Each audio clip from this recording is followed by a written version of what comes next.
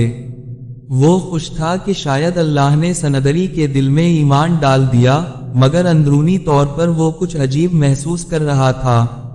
اس کی ماں نے ہمیشہ سمجھایا تھا کہ کوئی بھی فیصلہ جذبات میں آ کر نہ کرو، مگر محبت نے اسے اندھا کر دیا تھا۔ اسی دن سندری نے ایک مولوی صاحب کے سامنے جا کر اسلام قبول کرنے کا اعلان کر دیا۔ اس نے کلمہ پڑھا اور سب لوگوں نے خوش ہو کر کہا، اللہ اکبر، لیکن کسی کو معلوم نہیں تھا کہ یہ سب ایک بھیانک دھوکہ تھا۔ اسلام قبول کرنے کے بعد سندری نے احمد کے قریب آنا شروع کر دیا۔ وہ اس سے کہنے لگی، احمد، میں نے اسلام تو قبول کر لیا ہے، مگر میں چاہتی ہوں کہ ہم ایک دوسرے کے اور قریب آ جائیں۔ اگر ہم شادی کر لیں تو میرا ایمان مزید مضبوط ہو جائے گا۔ احمد نے کہا، مگر سندری، ہمیں پہلے نکاح کرنا ہوگا اور سب کو اعتماد میں لینا ہوگا۔ احمد، میں تم سے محبت کرتی ہوں اور محبت میں سب جائز ہوتا ہے۔ یہ سن کر احمد کو عجیب محسوس ہوا۔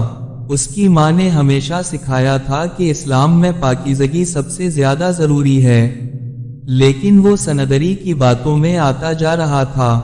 دوسری طرف سندری کا باپ ہر لمحہ خبروں کا انتظار کر رہا تھا۔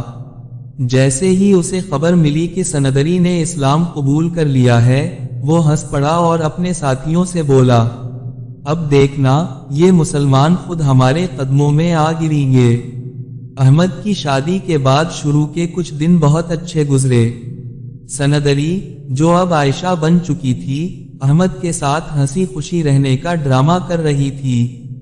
وہ نہایت نرمی سے احمد کی ماں زبیدہ بی بی کی خدمت بھی کرتی تاکہ کسی کو اس پر شک نہ ہو، لیکن احمد کی ماں کو شروع دن سے ہی اس پر اعتماد نہیں تھا۔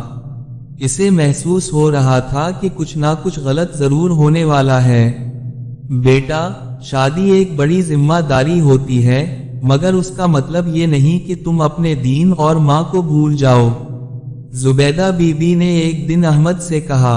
لیکن احمد، جو پہلے اپنی ماں کی ہر بات مانتا تھا، اب بدلہ بدلہ نظر آنے لگا تھا۔ وہ اب اپنی ماں کی باتوں کو زیادہ اہمیت نہیں دیتا تھا، بلکہ ہر بات پر سندری کا ساتھ دیتا تھا۔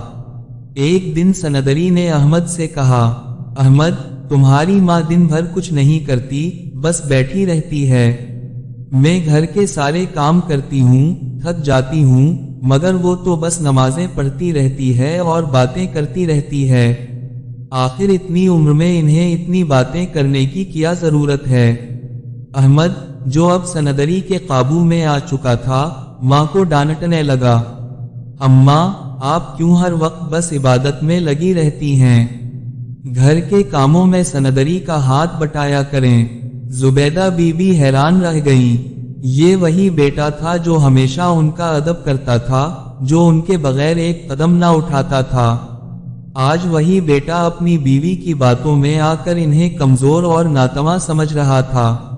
سندری، جو اب عائشہ بن چکی تھی، اپنے اصلی مقصد کو پورا کرنے کے لیے آگے بڑھ رہی تھی۔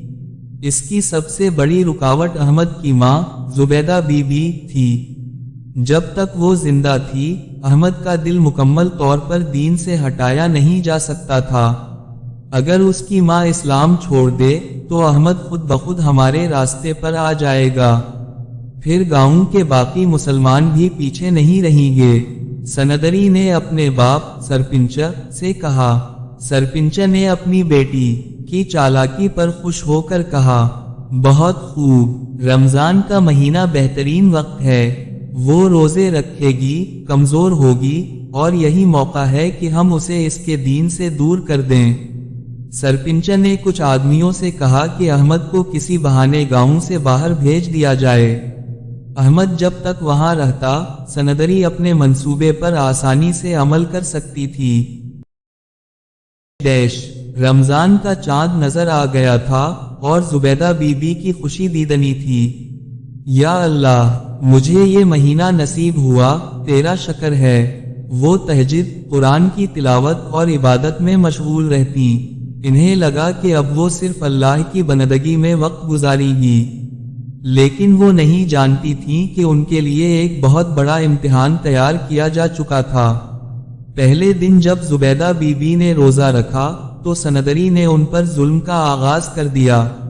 اماں، اب تم نے روزہ رکھا ہے تو زیادہ کام کرنے میں آسانی ہوگی، آؤ سارے گھر کی صفائی کرو۔ پہلے تو زبیدہ بی بی نے کچھ نہ کہا، انہوں نے خود کو سمجھایا یہ بھی اللہ کی طرف سے آزمائش ہے۔ لیکن جیسے جیسے دن گزرتا گیا، ان پر ظلم بڑھتا گیا۔ سندری جان بوجھ کر انہیں سخت ترین کاموں میں لگا دیتی، کبھی پانی بھرنے بھیجتی، کبھی کھیتوں میں جھاڑو لگوانے پر مجبور کرتی۔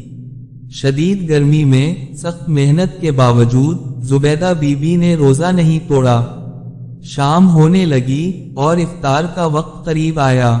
زبیدہ بی بی نے اللہ کا شکر ادا کیا اور دعا مانگنے بیٹھ گئیں۔ لیکن جیسے ہی وہ افطار کے لیے بیٹھیں، سندری نے ان کے سامنے کھانے کی تھالی رکھی اور کہا، یہ کھانا تمہیں تبھی ملے گا جب تم اسلام چھوڑنے کا اعلان کرو۔ یہ سن کر زبیدہ بی بی کا دل دہل گیا۔ یہ کیسی آزمائش ہے یا اللہ! ان کے آنسو بہنے لگے، مگر وہ خاموش رہیں۔ انہوں نے افطار نہیں کیا، بلکہ وضو کیا اور اللہ کے حضور سجدے میں گر گئیں۔ سندری کو اندازہ ہو چکا تھا کہ زبیدہ بی بی آسانی سے نہیں ٹوٹے گی، چنانچہ اس نے ظلم کی شدت میں اضافہ کر دیا۔ اب وہ زبیدہ بی بی کو دن میں کئی بار پیٹنے لگی، انہیں بھوکا رکھنے لگی اور رات کو سونے بھی نہیں دیتی۔ تمہارا روزہ تمہیں بچا نہیں سکتا زبیدہ، یا تو ہمارا مذہب قبول کرو یا پھر تمہاری جان لے لی جائے گی۔ زبیدہ بی بی خاموشی سے مسکرا کر کہتی، میرے پیارے نبی صلی اللہ علیہ وسلم پر بھی ظلم ہوا تھا، میں بھی صبر کروں گی، میرا اللہ میرے ساتھ ہے۔ یہ سن کر سندری غصے سے پاگل ہو جاتی، لیکن جب ظلم حد سے بڑھنے لگا تو اللہ کی قدرت حرکت میں آ گئی۔ ایک ایسا واقعہ پیش آیا جس نے پورے گاؤں کو ہلا کر رکھ دیا۔ سندری، جس کا نیا نام عائشہ تھا، زبیدہ بی بی پر ظلم کی ہر حد پار کر چکی تھی۔ وہ روزے کی حالت میں انہیں بھوکا رکھتی، پیٹتی اور ان پر طرح طرح کے ظلم کرتی۔ زبیدہ بی بی کا جسم کمزور ہو چکا تھا لیکن ان کا ایمان مضبوط تھا۔ یا اللہ، تو سب کچھ دیکھ رہا ہے، مجھے تیرے انصاف پر یقین ہے۔ وہ رات کو سجدے میں گر کر روتی۔ اسی رات ایک معجزہ رونما ہونے والا تھا۔ جنگل میں ایک شیر تھا جو ہمیشہ گاؤں سے دور رہتا تھا، مگر اس رات اچانک جنگل کے درختوں کے بیچ سے ایک ہیبت ناک گرج سنائی دی۔ شیر دھیرے دھیرے گاؤں کی طرف بڑھنے لگا۔ گاؤں کے لوگ حیران ہو کر اپنے گھروں سے جھانکنے لگے، یہ شیر گاؤں میں کیوں آ رہا ہے؟ ایک بوڑھے آدمی نے خوف سے کہا، یہ کیسے ممکن ہے؟ یہ تو کبھی آبادی کی طرف نہیں آتا تھا۔ گاؤں میں ہلچل مچ گئی، سب لوگ چیخنے لگے اور اپنے گھروں میں چھپنے لگے۔ مگر حیرانی کی بات یہ تھی کہ وہ شیر کسی اور کو نقصان نہیں پہنچا رہا تھا۔ وہ آہستہ آہستہ چلتا ہوا ایک خاص گھر کی طرف جا رہا تھا، وہی گھر جہاں زبیدہ بی بی پر ظلم ہو رہا تھا۔ سندری، جو زبیدہ بی بی کو زبردستی اسلام چھوڑنے پر مجبور کر رہی تھی، جیسے ہی افطار کا وقت آیا تو تنزیہ ہنستے ہوئے بولی، اگر اسلام اتنا سچا ہے تو تمہارا اللہ تمہیں روٹی دے کر دکھائے۔ زبیدہ بی بی کی آنکھوں میں آنسو تھے مگر ان کے ہونٹوں پر تبسم تھا۔ میرا رب مجھے رزق دے گا، چاہے پوری دنیا مجھے بھوکا مارنے کی کوشش کرے۔ اور جیسے ہی انہوں نے یہ الفاظ کہے، دروازہ زور سے کھلا، شیر گھر میں داخل ہو چکا تھا۔ سندری کے چہرے کا رنگ اڑ گیا، وہ خوف کے مارے کانپنے لگی۔ شیر دھیرے دھیرے آگے بڑھا، لیکن حیرت انگیز طور پر وہ زبیدہ بی بی کے قریب جا کر بیٹھ گیا۔ اس نے اپنے پنجوں سے ایک کپڑے کا تھیلا کھولا جس میں تازہ کھجوریں اور پانی تھا۔ زبیدہ بی بی کا دل شکرگزاری سے بھر گیا۔ سبحان اللہ، میرا رب سب سے بڑا ہے۔ انہوں نے اللہ کا نام لے کر روزہ افطار کر لیا۔ مگر جیسے ہی سندری نے یہ منظر دیکھا، اس نے خوف اور غصے میں چلا کر کہا، یہ ممکن نہیں، یہ جادو ہے۔ مگر اس کی چیخ ابھی ختم بھی نہیں ہوئی تھی کہ شیر نے ایک غضبناک گرج کے ساتھ اس پر حملہ کر دیا۔ پورے گاؤں نے دیکھا کہ کیسے شیر نے سندری پر حملہ کیا اور اسے دردناک موت دی۔